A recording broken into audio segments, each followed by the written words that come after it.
Hey, what's up? It's about 9:30 p.m. Central Mountain Time on Wednesday, March 10th, 2021. Um, I was going to do something about WandaVision, but I decided to hold off on that because I wanted to do a review on The Midnight Sky. The Midnight Sky, I saw this a few days ago. I had been in my list, and I had been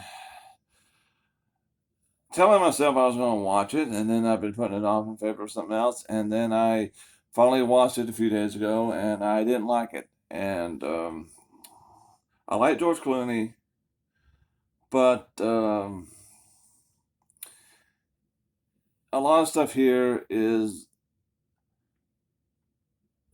he's been in better things, especially he's been in better sci-fi things.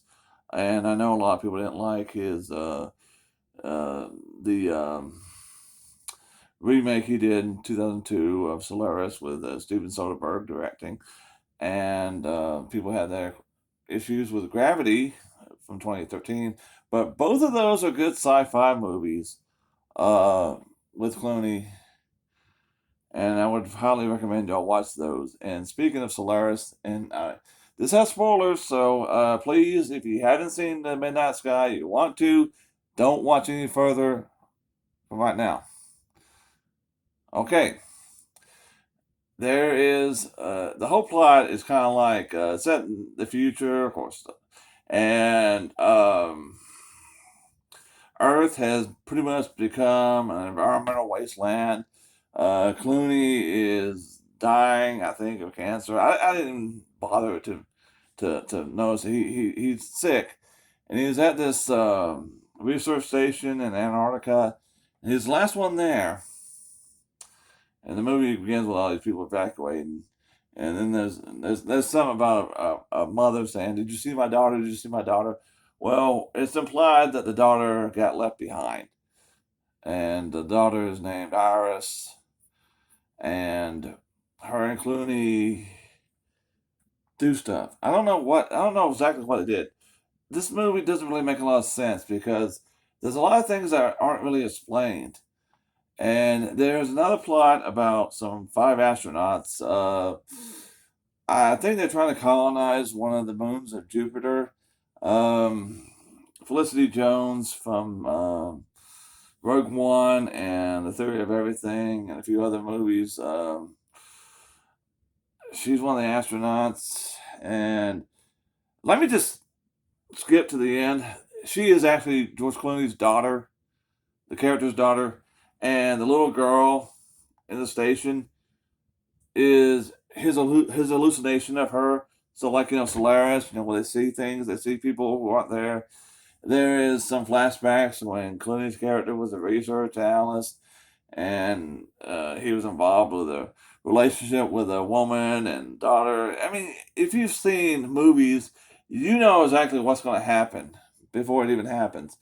And I really don't like sci-fi movies like this because they just get underneath your skin because it is a casserole of better sci-fi movies, even lukewarm sci-fi movies like Solaris or Gravity, or in this case, Interstellar.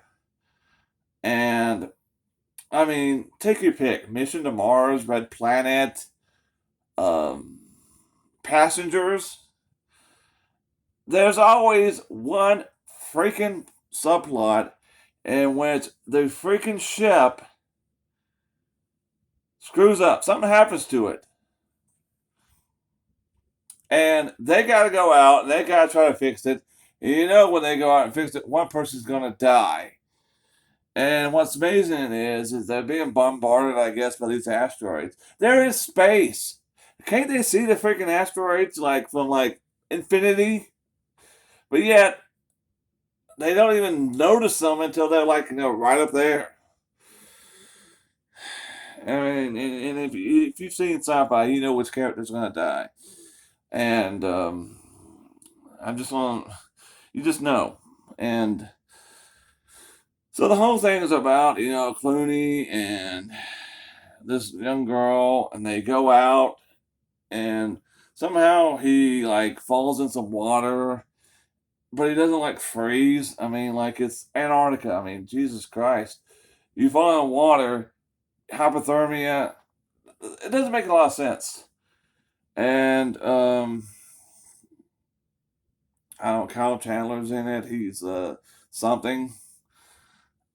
I don't know what he did. Like I said, this movie does not make a bit of sense. It doesn't explain who these people are. It doesn't explain what they're doing. And what makes me upset is that can't we get past these tropes in sci-fi movies? Why are we sending people out in space on billion-dollar machinery that's always going to mess up if a little asteroid rock about this size hits it? I mean, come on. And it's always something so simple. A friend of mine, he has a podcast, and they were discussing Alien and how the movie Alien had people on it who weren't very sophisticated. They were just blue collar workers, and they were on the Nostromo, and they were able to fix the Nostromo when it crash landed on when it landed well not crash landed, but it landed on roughly on that LV-426. So how come they can do that, but these astrophysics, these smart people who are supposed to know better, who are supposed to know all the ins and outs of these ships, always screw up everything? I mean, I just didn't like it. I didn't like it. I think Clooney really is searching right now for. I guess I don't know what he's done. A lot of the movies he's made lately haven't been that good, and I just don't know. And Clooney's a great actor. I like him. I liked him. I liked him as a director. I liked Confessions of a Dangerous Mind. I thought it was probably one of the best films of the 2000s, and it spotlighted Sam Rockwell pretty well. But why can't he do something like that? You know, and I know there was a whole story about him. He lost all that weight and had to be hospitalized. But that's a better story than this, because I don't really know what happened here. I mean, the whole story is about how some people were going to see if they could colonize a thing of Jupiter, and then they realize that they can or they can't. I don't know. And Kyle Chandler is like, wanting to get back to Earth. And when they get back to Earth, they realize it's terrible. Like, how long have they been gone? I mean, Jesus Christ. How long does it take to go to Jupiter and back? Can the planet screw up that fast? And then, like he says, well, I'm gonna go down there and I'm gonna look, make sure they're okay. It's and the whole thing. You're like, okay, why is this Irish girl? Why is she even there? How come she's not speaking? And I mean, there's a lot of things going on here, and I know it's based on a book. Maybe the book had a lot more answers, but Clooney doesn't have them, and this movie doesn't have them, and I would not recommend you spend the next 2 hours of your life watching it. I think that there are a lot better things to do. I think you can watch maybe 2001, which is what this movie wants to be. I think every sci-fi movie since 1968, with the exception of the Star Wars movies, wants to be 2001. And the thing is yes, 2001 did have the ship malfunction, but it was HAL 9000 who screwed up. All right, the ship was fine. So I just don't. This thing irritates me. In every stupid sci-fi movie, the ship always hits something bad that happens.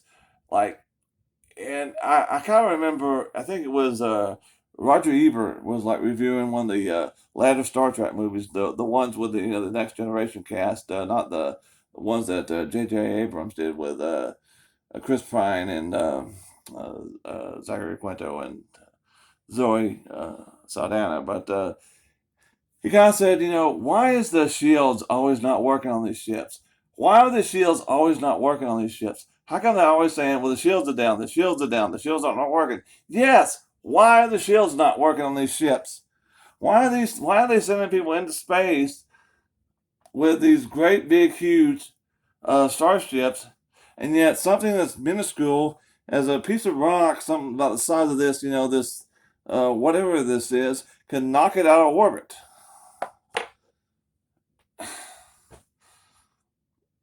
I mean, enough is enough. Do something else with a sci-fi movie. I like seeing movies about people in space, but I mean, it's like this is the same old thing. Sunshine. Um, um, what's another one that came out? Life. With Jake Gyllenhaal and Ryan Reynolds. They follow the same stupid plots, and it's always like something really silly is going to happen in space. And these people were supposed to be like the smartest people in the world. I mean, Alien, they didn't send the most smartest people in the world to there. They were blue collar workers, but they were able to, do something simple, like fix the ship. It wasn't like, they, you know, but really, do not see this film, Midnight Sky. Don't waste your time with this. Please do not waste your time with this film. I spent 2 hours of my life watching it, so you don't have to. And I'm sorry, George Clooney, this movie is not one of your best. You know, I think that back in 2002, 2003, you had some good going with Confessions of a Dangerous Mind. I think that worked. I think you did a lot of great things with the visuals and acting and pacing on that. This one is just boring. It's long and and I'm tired of it. And oh, Ad Astra, the one with Brad Pitt and Tommy Lee Jones that came out a couple years ago. Why are these films so boring? Who wants to sit through these boring films? Quit making sci-fi films boring. And why does everything always have to go wrong? Jesus Christ. Do something else with the plot. I mean, anyway, don't see it. All right, please don't see it.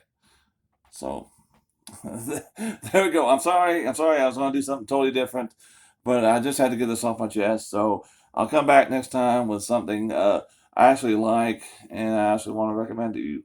And so, tune in, like this, comment, whatever. Just don't see Midnight Sky, please. Don't watch it. Don't.